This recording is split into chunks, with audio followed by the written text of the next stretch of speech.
ॐ भूर्भुवः स्वः तत्सवितुर्वरेण्यं भर्गो देवस्य धीमहि धियो यो नः प्रचोदयात्। ओम शांति शांति शांति। नमस्ते मेरे प्यारे दोस्तों, इस वीडियो में मैं स्वामी विवेकानंद के आत्मा, अनुभूति और उसके मार्ग के विषय में ये वीडियो दे रहा हूँ। इस वीडियो को हम शुरू करते हैं आत्मा, अनुभूति तथा उसके मार्ग। आत्मा अनुभूति की सीढ़ियाँ। पहला भाग। ज्ञान योग का अधिकारी बनने के लिए मनुष्य को पहले शम और दम में अपनी गति कर लेनी चाहिए। दोनों में गति एक साथ ही की जा सकती है। इंद्रियों को उनके केंद्र में शिथिल करना और उन्हें बहिर्मुख न होने देने का नाम है शम तथा दम। अब मैं तुम्हें इंद्रिय शब्द का अर्थ समझाता हूँ। देखो, ये तुम्हारी आँखें हैं, लेकिन ये दर्शनेंद्रिय नहीं हैं। ये तो सिर्फ देखने का साधन मात्र हैं। जिसे दर्शनेंद्रिय कहते हैं, वह यदि मुझ में न हो तो बाहरी आंखें होने पर भी मुझे कुछ दिखलाई न देगा। अब मान लो कि देखने का साधन ये बाहरी आंखें मुझ में हैं और दर्शन इंद्रिय भी मौजूद है, लेकिन मेरा मन उनमें नहीं लगा है। ऐसी दशा में भी मुझे कुछ नहीं दिख सकेगा। इसलिए यह स्पष्ट है कि किसी भी चीज के ज्ञान के लिए तीन बातें आवश्यक हैं। वे हैं, एक, साधनभूत बहिर्इंद्रिय, आँख, कान, नाक इत्यादि। दूसरा, दर्शनक्षम अंतरिंद्रिय। तीसरा और अंत में मन। इन तीनों में से अगर एक भी विद्यमान न हो तो वस्तु दर्शन न होगा। इस प्रकार मन की क्रिया बाह्य तथा अंतर इन दो साधनों द्वारा हुआ करती है। जब मैं कोई वस्तु देखता हूँ तो मेरा मन बहिर्मुख हो उस वस्तु की ओर झुक जाता है, लेकिन जब मैं आंख बंद कर लेता हूँ और सोचने लगता हूँ तो मन फिर बाहर नहीं जा पाता। वह भीतर ही भीतर काम करता रहता है। दोनों ही समय इंद्रियों की क्रिया जारी रहती है। जब मैं तुम्हें देखता हूँ और तुमसे बात करता हूँ तो मेरी इंद्रियां और उनके बाहरी साधन दोनों ही काम करते रहते हैं, लेकिन जब मैं आंख बंद कर लेता हूँ और सोचने लगता हूँ तो सिर्फ मेरी इंद्रियां ही काम करती हैं, उनके बाहरी साधन नहीं। इंद्रियों की क्रिया के बिना मनुष्य विचार ही न कर सकेगा। तुम अनुभव करोगे कि बिना किसी प्रतीक के सहारे तुम विचार ही नहीं कर सकते। अंधा मनुष्य भी जब विचार करेगा तो किसी प्रकार की आकृति द्वारा ही विचार करेगा। बहुधा आँख और कान, ये दो इंद्रियां बहुत ही कार्यक्षम होती हैं। यह बात कभी न भूलनी चाहिए कि इंद्रिय शब्द से मतलब है हमारे मस्तिष्क में रहने वाले ज्ञान केंद्र। आँख और कान ये तो देखने और सुनने के साधन मात्र हैं। उनकी इंद्रियां तो उनके भीतर रहती हैं। अगर किसी कारण से यह इंद्रियां नष्ट हो जाएं तो आँख और कान रहने पर भी न तो हमें कुछ दिखेगा न और न कुछ सुनाई ही देगा। इसलिए मन को काबू में करने के पहले इन इंद्रियों को काबू में लाना चाहिए। मन को भीतर बाहर भटकने से रोकना और इंद्रियों को अपने केंद्रों में लगाए रखने का नाम शम और दम है। मन को बहिर्मुख होने से रोकना शम कहलाता है और इंद्रियों के बाहरी साधनों के निग्रह का ही नाम दम है। दूसरी सीढ़ी है तितीक्षा। तत्वज्ञानी बनना जरा टेढ़ी ही खीर है। तितीक्षा सबसे कठिन है। कहा जा सकता है कि आदर्श सहनशीलता और तितीक्षा एक ही है। दुख आता है तो आने दो, रेजिस्ट नॉट ईवल। इसका मतलब जरा स्पष्ट करने की आवश्यकता है। आया हुआ दुख हम सह लेंगे, लेकिन हो सकता है कि साथ ही साथ हम दुखी भी हो जाएं। अगर कोई मनुष्य मुझे कड़ी बात सुना दे तो संभव है कि ऊपर से मैं उसका तिरस्कार न करूं, शायद उसे जवाब भी न दूं और बाहर गुस्सा भी प्रकट न होने दूं, लेकिन मेरे मन में उसके प्रति तिरस्कार या गुस्सा मौजूद रह सकता है। हो सकता है कि उस मनुष्य के बारे में मैं मन ही मन अत्यंत बुरा सोचता रहूं। प्रतिकार न करना इसे नहीं कहते। मेरे मन में न गुस्सा आना चाहिए और न तिरस्कार ही, और न मुझे उनके रोकने की आवश्यकता ही होनी चाहिए। मैं इस प्रकार शांत रहूं मानो कोई बात हुई ही न हो। जब मैं ऐसी स्थिति को पहुंच जाऊंगा तभी समझो कि मैंने तितीक्षा सीखी, उसके पहले नहीं। आए हुए दुखों को सहन करना, उन्हें रोकने या दूर करने का विचार भी न करना, तजन्य शोक या अनुताप मन में उत्पन्न भी न होने देना, बस इसी का नाम तितीक्षा है।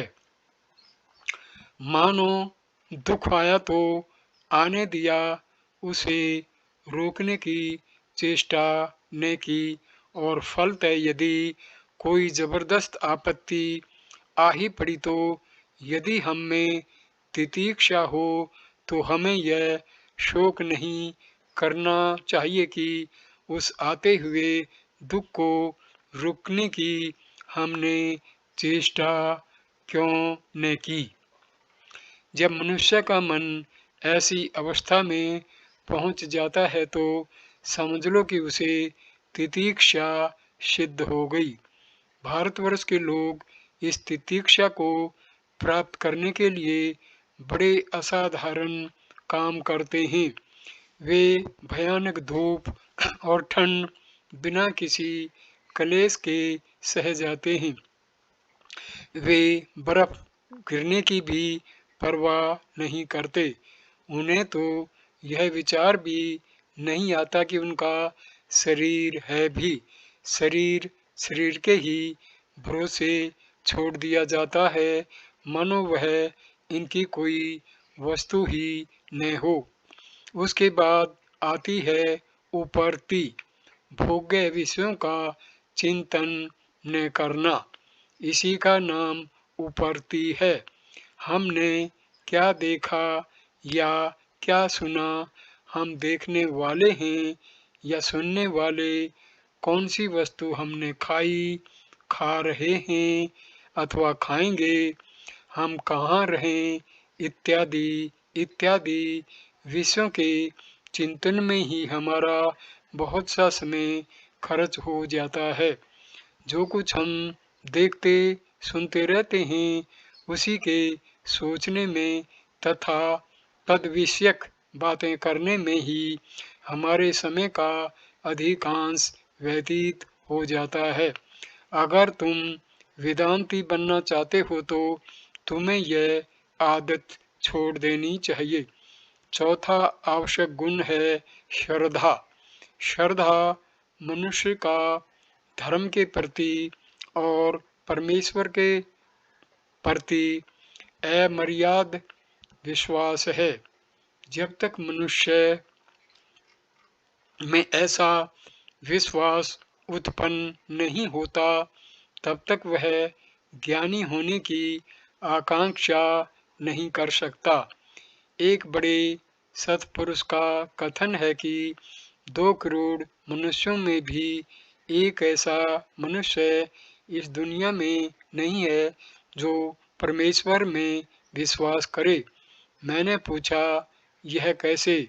तो वह बोले, मान लो इस कमरे में चोर घुस आया और उसे पता लग गया कि दूसरे कमरे में सोने की डली रखी है।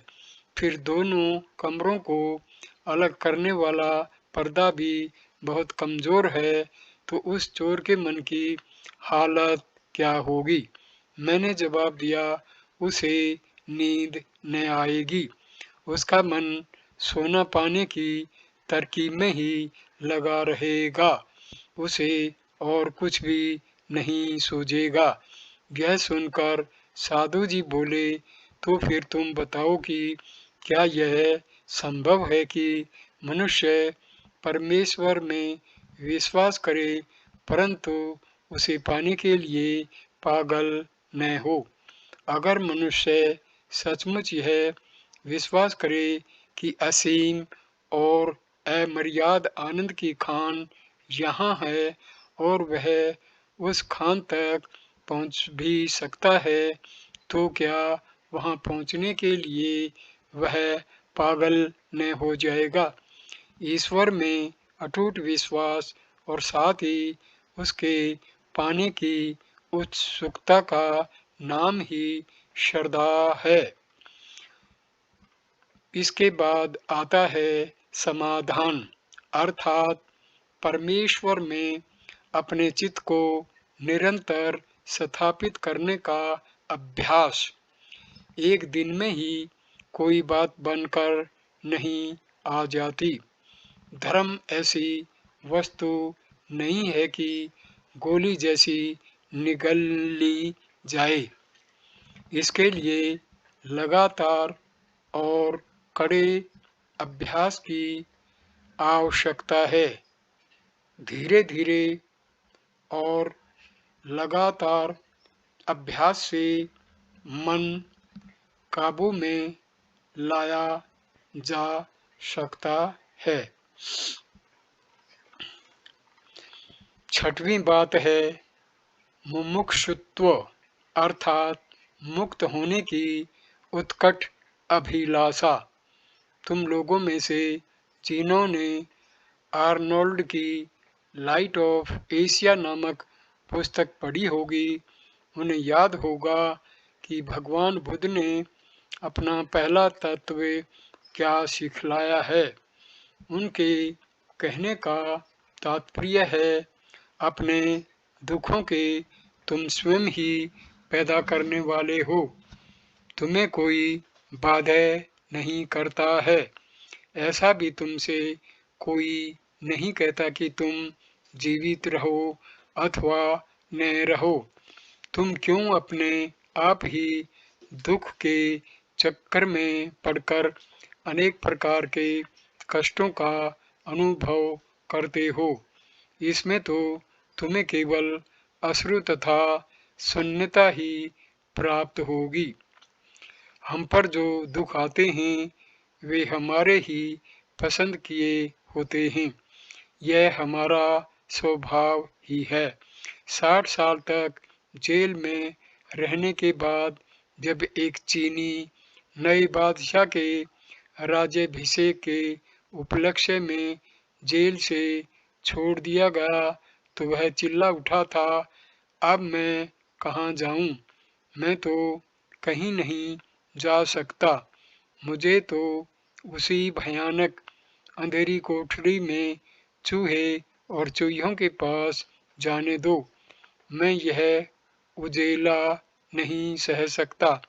इसलिए उसने प्रार्थना की, या तो मुझे मरवा दीजिए,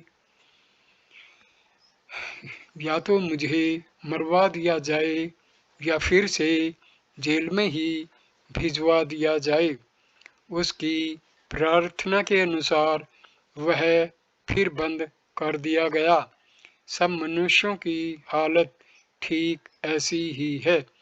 चाहे कोई भी दुख हो, उसे पकड़ने के लिए हम जी तोड़कर दौड़ लगाते हैं और उससे छुटकारा पाने के लिए बिल्कुल रजामंद नहीं हैं। सुखों के पीछे हम प्रतिदिन दौड़ते जाते हैं और यही देखते हैं कि वे मिलने के पहले ही गायब हो जाते हैं। पानी की तरह हमारी अंगुलियों में से सुख बह जाता है, परंतु फिर भी पागलों की भांति हम उसके पीछे दौड़ते ही जाते हैं। अंधे बनकर हम उसका पीछा किए ही जाते हैं। भारतवर्ष में तेल के कोल्हू में बैल जोते जाते हैं। तेल निकालने के लिए बैल गोल ही गोल घुमाया जाता है। बैल के गले पर जुआ होता है। जुए का एक सिरा आगे बढ़ा होता है। उसके एक छोर पर घास बांध दी जाती है। फिर बैल की आंख इस तरह बांध देते हैं कि वह सिर्फ सामने ही देख सके। बैल अपनी गर्दन बढ़ाता है और घास खाने की कोशिश करता है। ऐसा करने से लकड़ी आगे धक्का खाती है। बैल दूसरी बार, तीसरी बार फिर कोशिश करता है और इसी तरह कोशिश करता जाता है, परंतु वह घास उसके मुंह में कभी नहीं आ पाती और वह गोल गोल चक्कर लगाए ही जाता है।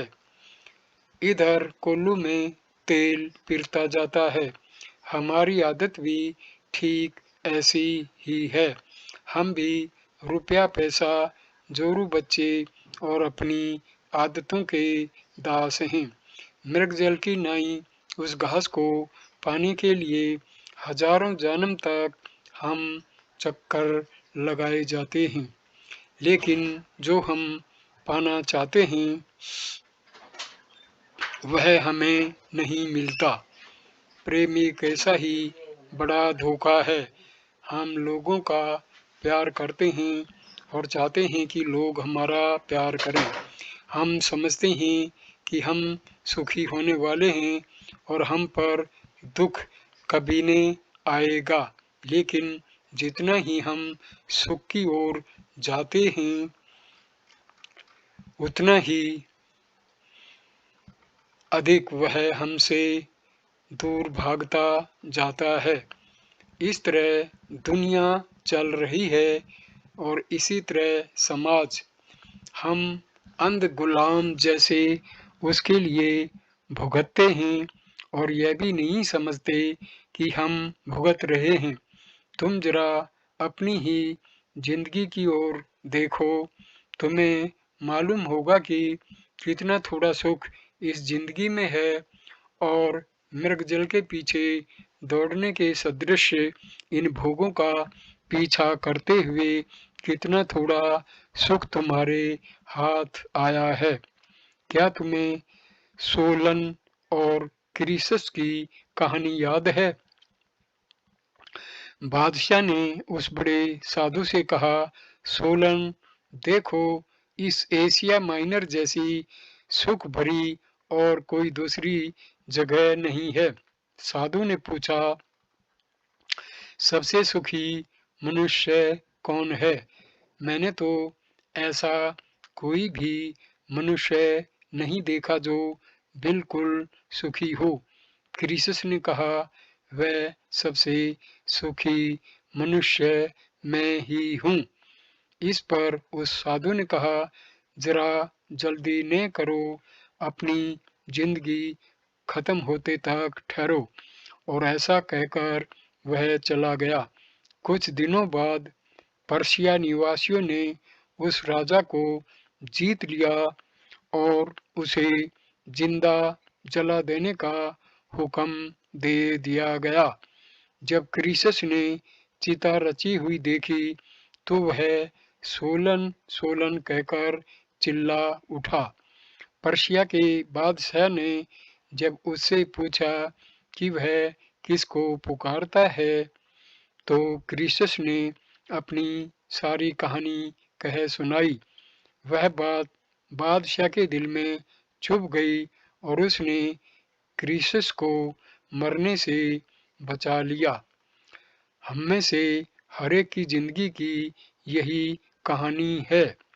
हमारे स्वभाव का हम पर ऐसा भीषण प्रभाव होता है कि बार बार ठुकराए जाने पर भी उन्माद से बेहोश हो हम उसका पीछा किए ही जाते हैं। हम निराशा में भी आस लगाए बैठे रहते हैं। यह आशा, यह मृगजल हमको पागल बनाए हुए है। सुख पाने की आशा हम में सदा ही बनी ही रहती है। किसी काल में भारतवर्ष में एक बड़ा सम्राट राज्य करता था। किसी ने उससे एक बार 4 प्रश्न पूछे। पहला प्रश्न यह था कि दुनिया में सबसे आश्चर्य की बात कौन सी है? उत्तर मिला, आशा। यह आशा ही दुनिया में सबसे आश्चर्य की चीज है। लोग अपने चारों ओर दिन रात मनुष्यों को मरते देखते हैं, परंतु फिर भी समझते हैं कि वे खुद ने मरेंगे। हमको यह कभी ख्याल भी नहीं होता कि हम भी मरने वाले हैं या हमको भी दुख उठाना पड़ेगा। हर एक व्यक्ति यही सोचता है कि उसे तो यश ही मिल जाएगा, पर यह तो असंभव की आस लगाए रहना है। चाहे जितनी ही आपत्तियां क्यों न हों, पर फिर भी यश मिल ही जाएगा। और तो क्या, गणित के सिद्धांत के समान अपयश स्पष्ट प्रतीत होते हुए भी हम आशा ही किए जाते हैं। सचमुच सुखी कभी कोई नहीं हुआ। अगर मनुष्य श्रीमान है और खाने पीने को खूब है, तो उसकी पाचन शक्ति ही बिगड़ी रहेगी और वह कुछ नहीं खा सकेगा। और अगर मनुष्य की पाचन शक्ति अच्छी है और उसे व्यर्कोदर की सी भूख लगती है, तो उसे खाने ही को नहीं मिलेगा। फिर अगर मनुष्य श्रीमान है तो उसे बाल बच्चे ही नहीं होंगे, और अगर वह भूखों मर रहा होगा तो लड़के लड़कियों की फौज पैदा हो जाएगी और उसे यह भी नहीं सोचेगा कि वह क्या करे। ऐसा क्यों है? बस इसीलिए कि सुख और दुख रुपए की सीधी और उल्टी बाजू की तरह है। जिसे सुख चाहिए उसे दुख भी लेना होगा। हम लोग मूर्ख हम लोग मूर्खता के इसी विचार में फंसे रहते हैं कि हमें कोरा सुख ही मिल जाएगा। यह बात हम में ऐसी ठस गई है कि इंद्रियों पर हम अधिकार ही नहीं जमा सकते। एक बार जब मैं बोस्टन में था तो एक दिन एक नौजवान मेरे पास आया और मेरे हाथ पर उसने एक कागज का टुकड़ा रख दिया। इस टुकड़े पर हस्तलिखित किसी वस्तु का नाम और पता था, किसी व्यक्ति का नाम और पता था, और आगे यह इबारत थी, दुनिया की सारी दौलत और सारा सुख तुम्हें मिल सकता है, पर सिर्फ उसे पाने की तरकीब तुम्हें मालूम होनी चाहिए। अगर तुम मेरे पास आओ तो मैं तुम्हें वह तरकीब सिखला दूंगा। फीस सिर्फ $5। यह चिट्ठी देखकर उसने मुझसे पूछा कि कहो तुम्हें क्या चाहिए। मैंने जवाब दिया, तुम्हारे पास स्वयं तो इसे छपा लेने के लिए भी पैसा नहीं है, कम से कम इसे छपवाने भर का खर्च तो तुम पहले अपने आप पैदा कर लो। तुमने तो ये हाथ से लिखा है। मैंने उससे क्या कहा यह वह न समझ सका। वह इसी ख्याल में मशगूल था कि बिना कोई तकलीफ उठाए ही उसे तमाम सुख और पैसा मिल जाएगा। मनुष्य इस दुनिया में दो प्रकार की गलतियां करता है। पहली है चरम आशावादी व्यक्ति, जिस व्यक्ति में हर एक वस्तु हमें सुंदर, हरी भरी और अच्छी प्रतीत होती है। और दूसरी है निराशावादी व्यक्ति, अर्थात जिस समय ऐसा प्रतीत होता है कि सारी बातें हमारे मन के प्रतिकूल ही हुआ करती हैं। अधिकांश लोग ऐसे हैं जिनके मस्तिष्क की बाढ़ अधूरी ही रह गई है। 10 लाख में एक आधी ऐसा कोई निकलता है जिसकी बुद्धि का अच्छा विकास हुआ हो। बाकी के लोग या तो अधपगले होते हैं या उनका सिर ही घुमा हुआ होता है। कोई आश्चर्य नहीं कि हम या तुम एक न एक गलती कर बैठते हैं।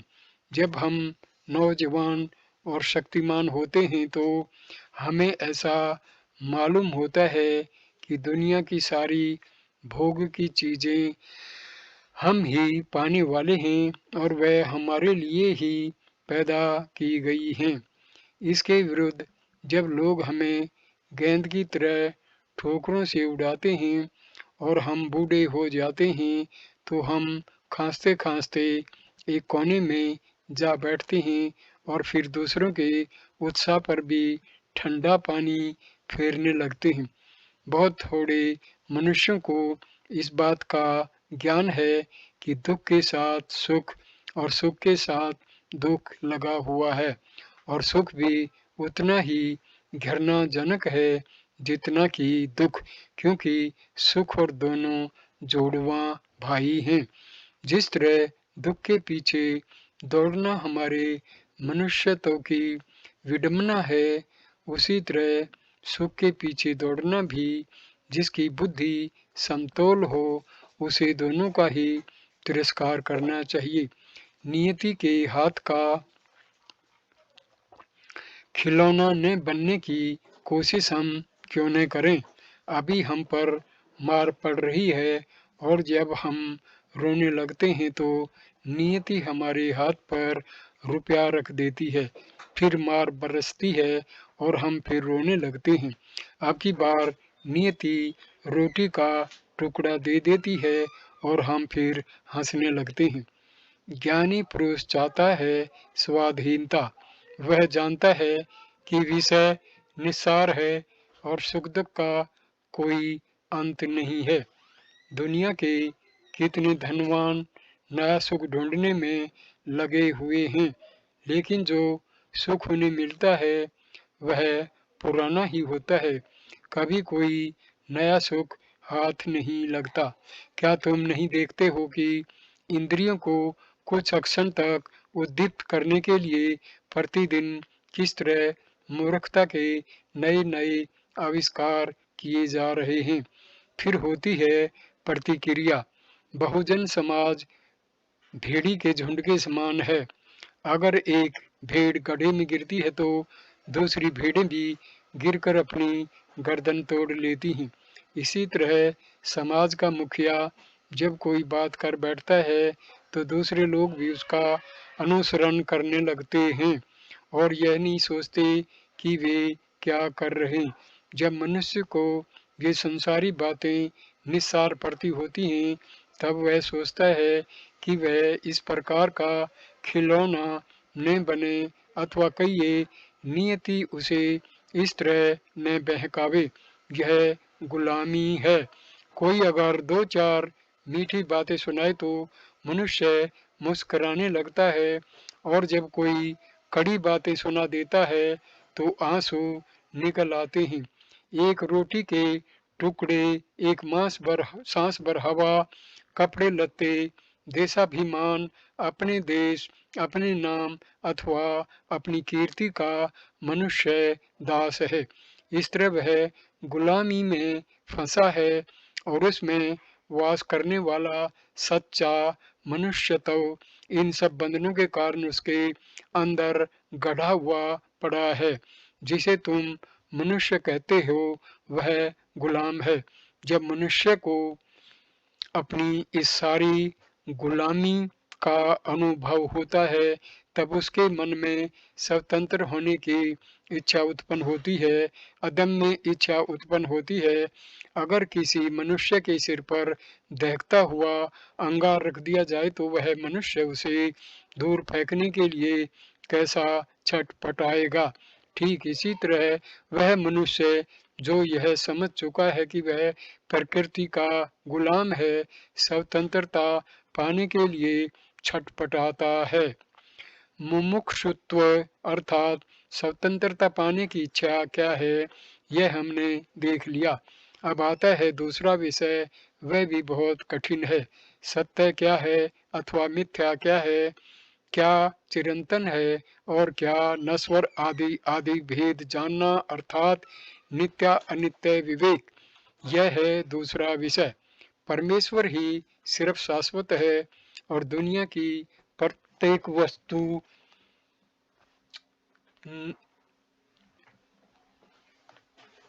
नश्वर। देवदूत, मनुष्य, पशु, पृथ्वी, सूर्य, चंद्र, तारे सभी नष्ट होने वाले हैं। सभी का विनाश अवश्यंभावी है। प्रत्येक वस्तु का निरंतर शिथंतर होता रहता है। आज जहाँ पर्वत है वहाँ कल समुद्र था और फिर कल समुद्र दिखलाई देगा। प्रत्येक वस्तु अस्थिर है। यह सारा विश्व ही परिवर्तनशील पिंड है। बस वही एक है जो कभी नहीं बदलता, वह है ईश्वर। और हम उसके जितने ही अधिक नजदीक जाएंगे उतना ही कम हम में परिवर्तन या विकार होगा। प्रकृति का हम पर उतना ही कम अधिकार चलेगा और जब हम उस परमेश्वर तक पहुंच जाएंगे, उसके सामने जाकर खड़े होंगे तो हम प्रकृति को जीत लेंगे। प्रकृति का यह दृश्य जात हमारे अधीन हो जाएगा और हम पर उसका कोई असर नहीं पड़ सकेगा। अगर ऊपर बतलाई हुई साधना हमने सचमुच की है तो वास्तव में इस दुनिया में हमें और किसी बात की आवश्यकता नहीं रहेगी। संपूर्ण ज्ञान हम में ही निहित है। आत्मा स्वभावतः ही पूर्ण है, लेकिन यह पूर्ण तो माया से ढका हुआ है। आत्मा के शुद्ध स्वरूप पर प्रकृति के आवरण पर आवरण चढ़े हुए हैं। हमें क्या करना चाहिए? वास्तव में हम अपनी आत्मा की बिल्कुल उन्नति नहीं करते। जो पूर्ण है उसका विकास कौन कर सकता है? हम सिर्फ पर्दा दूर हटा देते हैं और आत्मा अपने नित्य शुद्ध नित्य मुक्त रूप में प्रकट हो जाती है। अब प्रश्न यह आता है कि इस तरह की साधना की क्यों कर आवश्यकता है। इसका कारण यह है कि धर्म साधन न तो आंख से होता है और न कान अथवा मस्तिष्क से ही। कोई भी धर्म ग्रंथ हमें धार्मिक नहीं बना सकता। चाहे हम दुनिया के सारे धर्म ग्रंथ पढ़ डालें, परंतु फिर भी ईश्वर या धर्म का हमें तनिक भी ज्ञान न होगा। हम सारी उम्र वे बातें करते रहें और फिर भी कोई उन्नति न होगी। दुनिया में पैदा हुए विद्वानों में से चाहे हम सबसे होशियार हों, फिर भी हम ईश्वर तक न पहुंच सकें। इसके विरुद्ध उच्चतम बौद्धिक शिक्षा पाकर बहुत होशियार बने हुए पुरुषों में अत्यंत अधार्मिक पुरुष निर्माण होते हुए भी क्या तुमने नहीं देखे हैं? तुम पाश्चात्यों की संस्कृति का एक बड़ा दोष यह है कि बुद्धि पर संस्कार करते समय हृदय के संस्कार की ओर तुम ध्यान नहीं देते। इसका फल यह होता है कि मनुष्य 10 गुना अधिक स्वार्थी बन जाता है। यही तुम्हारे नाश का कारण होगा। अगर हृदय और बुद्धि में विरोध उत्पन्न हो तो तुम हृदय का अनुसरण करो, क्योंकि बुद्धि सिर्फ एक तर्क के क्षेत्र में ही काम कर सकती है। वह उसके परे जा ही नहीं सकती, लेकिन वह सिर्फ हृदय ही है जो हमें उच्चतम भूमिका पर आरूढ़ करता है। वहां तक बुद्धि कभी नहीं पहुंच सकती। हृदय बुद्धि का अतिक्रमण कर जिसे हम अंतः स्फूर्ति इंस्पिरेशन कहते हैं, उसे पा लेता है। बुद्धि कभी उत्स्फूर्त नहीं हो सकती। वह हृदय ही ज्ञान का आलोक पाने पर स्फूर्ति युक्त बन जाता है। बुद्धि प्रधान किंतु हृदय शून्य मनुष्य कभी स्फूर्तिमान पुरुष नहीं बन सकता। प्रेम में पुरुष की समस्त क्रियाएं उसके हृदय से ही अनुप्राणित होती हैं। एक ऐसा उच्चतर साधन जिसे कि बुद्धि कभी नहीं दे सकती, अगर किसी ने पाया है तो वह हृदय ने, और वह साधन है स्फूर्ति। जिस तरह बुद्धि ज्ञान का साधन है, उसी तरह हृदय है स्फूर्ति का। ज्ञान की निम्नावस्था में हृदय इतना शक्तिशाली नहीं होता जितनी की बुद्धि। एक अपढ़ मनुष्य को कोई ज्ञान नहीं होता, पर वह थोड़ा बहुत भावना प्रधान होता है। अब उसकी तुलना एक प्राध्यापक से करो। उस प्राध्यापक में कितनी अद्भुत शक्ति होती है, लेकिन प्राध्यापक अपनी बुद्धि से मर्यादित है। वह एक साथ ही बुद्धिमान और शैतान हो सकता है, लेकिन जिस मनुष्य का अंतःकरण है वह शैतान कभी नहीं हो सकता। जो मनुष्य भावना युक्त है वह आज तक कभी शैतान नहीं बन सकता। अगर योग्य संस्कार किया जाए तो हृदय में परिवर्तन हो सकता है और वह बुद्धि का भी अतिक्रमण कर स्फूर्ति में बन जाता है। अंत में मनुष्य को बुद्धि के परे जाना ही पड़ेगा। मनुष्य की प्रज्ञा, उसकी ज्ञान शक्ति, उसका विवेक, उसकी बुद्धि, उसका हृदय, उसका सर्वस्व इस संसार रूपी अक्षीर सागर के मंथन में लगे हुए हैं। दीर्घ काल तक मथने के बाद उसमें से मक्खन निकलता है। यह मक्खन है भगवान। सहृदय विभूतियां मक्खन पा लेती हैं, पर कोरे बुद्धिमानों के लिए सिर्फ छाछ बच जाती है। हृदय की शुद्धता के लिए, उस प्रेम के लिए, हृदय की उस अपार सहानुभूति के लिए ये सब पूर्व तैयारियां हैं। ईश्वर पाने के लिए विद्वान या पढ़ा लिखा होने की बिल्कुल आवश्यकता नहीं। एक बार एक साधु ने मुझे कहा था, अगर तुम किसी का प्राण लेना चाहो तो तुम्हें ढाल तलवार से सुसज्जित होना चाहिए, लेकिन अगर तुम्हें आत्महत्या करनी हो तो सिर्फ सुई ही काफी होगी। इसी तरह अगर दूसरों को सिखलाना हो तो बहुत सी विद्वता और बुद्धि की आवश्यकता होगी, लेकिन आत्मा अनुभूति के लिए यह आवश्यक नहीं है। क्या तुम शुद्ध हो? अगर तुम शुद्ध होगे तो परमेश्वर को पाओगे। जिनका हृदय शुद्ध है वे धन्य हैं, क्योंकि उन्हें परमात्मा की प्राप्ति अवश्य ही होगी। लेकिन अगर तुम शुद्ध नहीं हो तो फिर चाहे दुनिया का सारा विज्ञान तुम्हें अवगत हो, परंतु फिर भी उसका कुछ उपयोग न होगा। जो किताबें तुम पढ़ते हो उसमें चाहे खुद को तुम गाड़ डालो, परंतु फिर भी कुछ फायदा न निकलेगा। वह हृदय ही है जो अंतिम ध्येय तक पहुंचा सकता है। इसलिए हृदय की ही उपासना करो। बुद्धि द्वारा अगम्य विषय शुद्ध हृदय ही देख सकता है। वह स्फूर्ति में हो जाता है। हृदय वे बातें जान लेता है जिसे तर्क कभी नहीं जान सकता। और अगर शुद्ध हृदय और बुद्धि में झगड़ा पड़े तो तुम अपने शुद्ध हृदय की ही सुनो, भले ही तुम्हें हृदय का कथन तर्क विरुद्ध मालूम हो। जब हृदय परम परोपकार करने की इच्छा करे तो बुद्धि तुम्हें बतला सकती है कि ऐसा करना अविचार है, लेकिन तुम हृदय की बात सुनो और तुम देखोगे कि बुद्धि की सुनकर तुम जितनी गलतियां करते हो उससे कम गलतियां करोगे। शुद्ध हृदय ही सत्य के प्रतिबिंब के लिए सर्वोत्तम दर्पण है। इसलिए यह सारी साधना हृदय के शुद्धिकरण के लिए ही है, और ज्यों ही वह शुद्ध हो जाता है त्यों ही संपूर्ण सत्य उसी अक्षण उस पर प्रतिबिंब हो जाता है। अगर तुम हृदय काफी शुद्ध होगा तो दुनिया के सारे सत्य उसमें आविर्भूत हो जाएंगे। जिन मनुष्यों ने दूरबीन, सूक्ष्म वस्तु दर्शक यंत्र या प्रयोगशाला तक कभी न देखी थी, उन लोगों ने कई युगों के पूर्व सूक्ष्म भूतों, मनुष्य की सूक्ष्म ग्रह शक्तियों और परमाणु विषयक महान सत्यों का आविष्कार किया था। यह कैसे हुआ था, वे ये बातें किस तरह जान सके थे? यह ज्ञान उन्हें हृदय के बल पर ही हुआ था। उन्होंने अपने हृदय को शुद्ध बनाया था। अगर हम चाहें तो आज भी वही कर सकते हैं।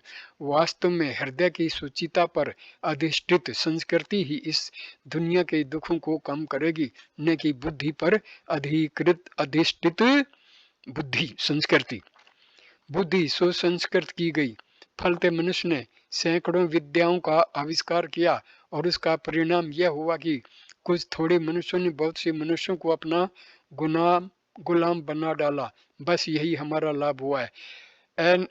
अनैसर्गिक आवश्यकताएं उत्पन्न की गई। प्रत्येक गरीब मनुष्य, चाहे फिर उसके पास पैसा हो या न हो, इन आवश्यकताओं को तो तृप्त करना चाहता है, और जब उन्हें वह तृप्त नहीं कर पाता तो छटपटाता है और छटपट करते करते ही मर जाता है। यही है अंतिम गति।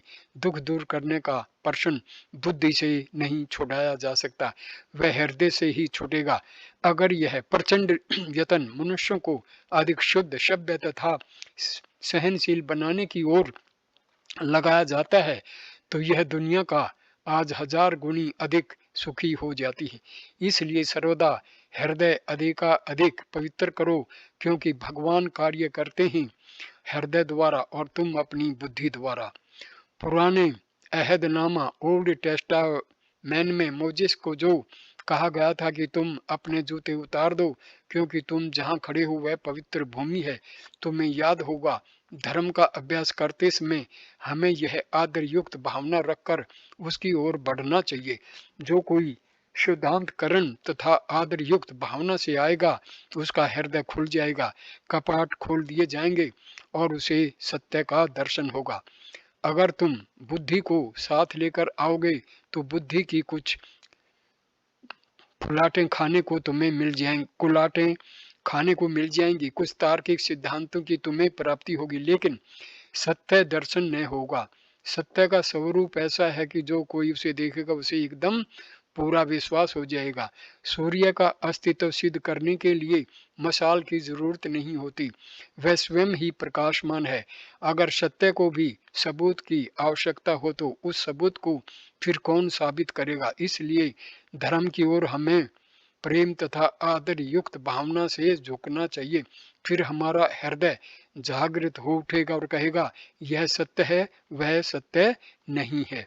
धर्म का अक्षेत्र हमारी इंद्रियों के अतीत है, हमारे द्वैतात्मक बोध के भी परे है।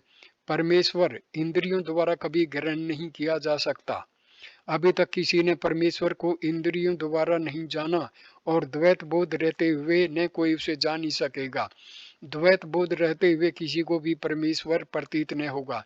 परमेश्वर कहाँ है? धर्म का अक्षेत्र कहाँ है? वह इंद्रियों से परे, द्वैत बोध के भी अतीत है। विषय विषयी भाव इंद्रियों का बाह्य वस्तुओं से संयोग होने से तथा इस प्रकार का स्थूल संयोग न होने से भी अंतःकरण में उत्पन्न होता है। बाह्य वस्तु सापेक्ष विषय विषयी भाव की विभिन्न वृत्तियों के सदृश तन्निरपेक्ष द्वैत भाव भी विषय विषयी भाव की एक वृत्ति है जिसमें हम व्यवहार करते हैं। हमें इस द्वैत बोध तथा इन इंद्रियों के परे जाना होगा।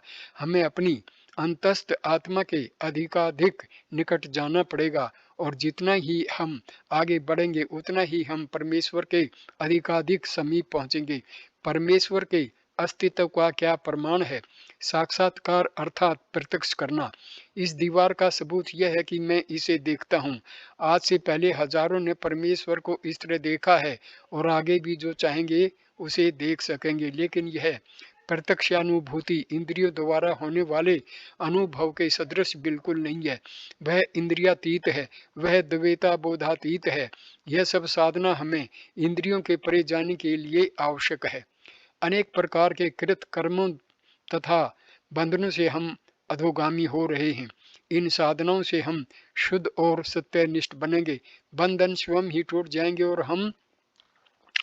और हम इस इंद्रिय गम्य जगत से जहाँ की हम फंसे पड़े हैं ऊंचे उठ जाएंगे और फिर हम वह देखेंगे, वह सुनेंगे, उसका अनुभव करेंगे जिसे कि मनुष्य ने तीनों अवस्थाओं में जागृत, स्वप्न, सुषुप्ति में न कभी देखा है, न सुना है और न कभी अनुभव किया है। फिर हम मानो कोई नई ही भाषा बोलेंगे और दुनिया हमें नहीं समझ सकेगी, क्योंकि इंद्रिय ज्ञान के सिवाय उसे और दूसरा ज्ञान नहीं है। सच्चा धर्म पूर्ण रूप से द्वैतातीत है। विश्व में रहने वाले प्रत्येक जीव में इंद्रियातीत होने की शक्ति सुप्त भाव में रहती है। छोटे से छोटा कीड़ा भी एक दिन इंद्रियातीत हो जाएगा और परमेश्वर तक पहुंच जाएगा। कोई भी अपयशी नहीं होगा। इस विश्व में अपयश कोई वस्तु है ही नहीं। 100 बार मनुष्य अपना पतन कर लेगा, 1000 बार वह फिसल जाएगा, लेकिन अंत में उसे ज्ञान होगा कि वह ईश्वर है। हम जानते हैं कि उन्नति कभी सरल रेखा में नहीं होती।